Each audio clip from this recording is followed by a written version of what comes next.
militaire au niveau du pays. Maintenant, le fait que on apprend que le président, le lieutenant-colonel Jungrana, qui était arrêté, serait aussi libéré et envoyé au niveau du camp de la gendarmerie de Paspanga où les négociations semblent se passer. Alors, ça laisse présager que nous aurons une nouvelle gente qui sera là, mais qui ne sera pas très loin de la génération du président Damiba. Comprendre que ce sont des quadras qui veulent en finir définitivement avec ce néocolonialisme-là et le colonel Damiba qui aurait trahi justement l'objet même de ces coups d'État-là. Alors, Barkhane protégerait actuellement Damiba. Quel rôle jouerait Barkhane actuellement dans cette tentative de coup d'État? Du président avec les autorités françaises et notamment le chef d'État particulier du président Macron qui est venu le voir, qui lui a promis des armes, des vieilles armes que la France n'utiliserait plus.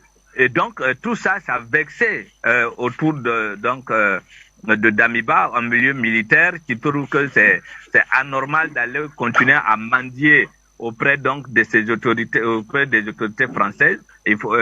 Donc ça complique tout. Même au début, ceux qui étaient au devant du premier coup d'État se retrouvent être mis à l'écart et ne comprennent pas la direction que le président Damiba est venu prendre. Donc tout cela, ça nourrit une division non seulement au sein de l'armée, mais également le fait que ce soutien, ce pouvoir ne bénéficie pas du soutien populaire.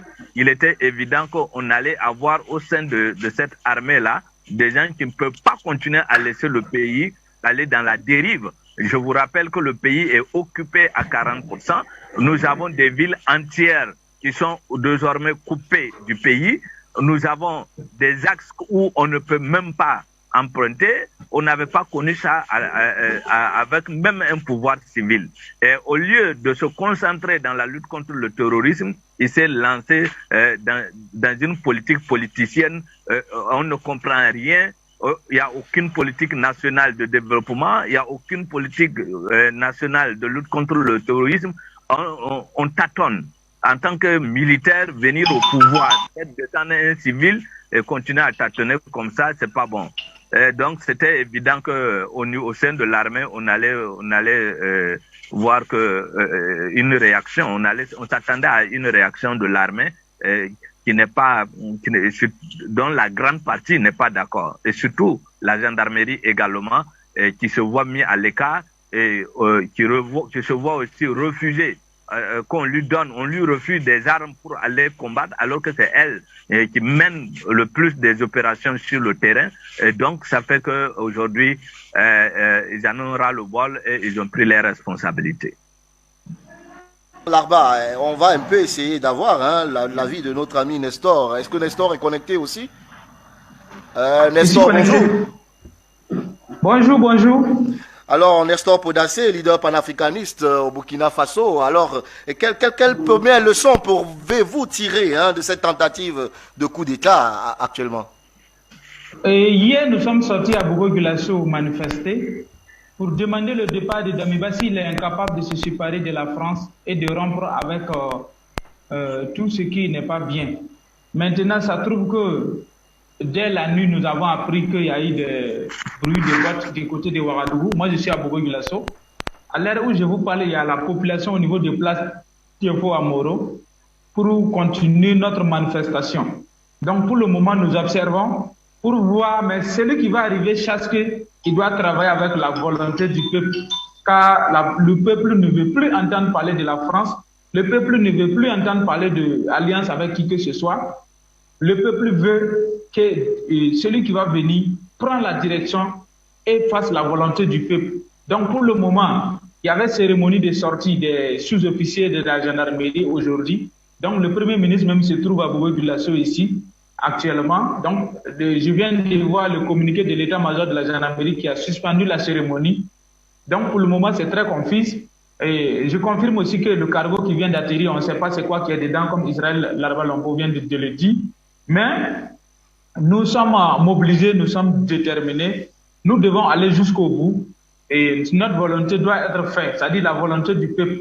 Voilà. Et Barkhane doit donner Damiba rapidement. Si Barkhane ne donne pas Damiba, c'est que sur nous, on va maintenir la pression jusqu'à ce que. Merci.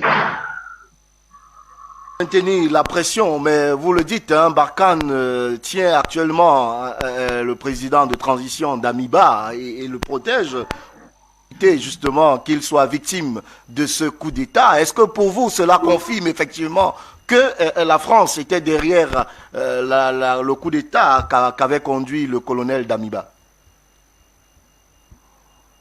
Les informations que moi j'ai, Damiba est entre les mains des Américains. Donc il faut reconnaître que le coup d'État de Damiba, c'était un coup d'État fait par les Américains. Donc qui dit Amérique dit France, donc c'est la même chose. Donc nous attendons de voir un peu l'évolution des choses, comment ça va se passer. Mais nous, le peuple panafricaniste qui voulons la rupture, nous ne sommes pas prêts à reculer. Il faut que celui qui va arriver va dans notre direction. Ce n'est pas pour nous, pour le moment, de soutenir qui que ce soit. Mais nous, on a déjà donné notre mot d'ordre depuis hier quand on a commencé les manifestations à Bobo-Dioulasso. Et demain, il y a une manifestation nationale d'envergure. Donc, nous maintenons notre mot d'ordre, Damiba dégage. Donc, Damiba doit partir. Mais celui qui va arriver chasse que s'il ne fait pas corps avec le peuple, ça ne marchera pas. Encore une seconde fois pour dire que Alassane Ouattara est le déstabilisateur de la sous-région. Ces soldats viennent faire quoi à Bobo-Dioulasso à l'air là? Dans un pays étranger, on ne t'a pas appelé, tu envoies des militaires pour faire quoi ici? Voilà. Dieu merci, nous avons eu l'information à temps. Merci beaucoup. Merci, merci cher ami Nestor Podacé. Vous restez avec nous hein, pour l'évolution justement de cette tentative.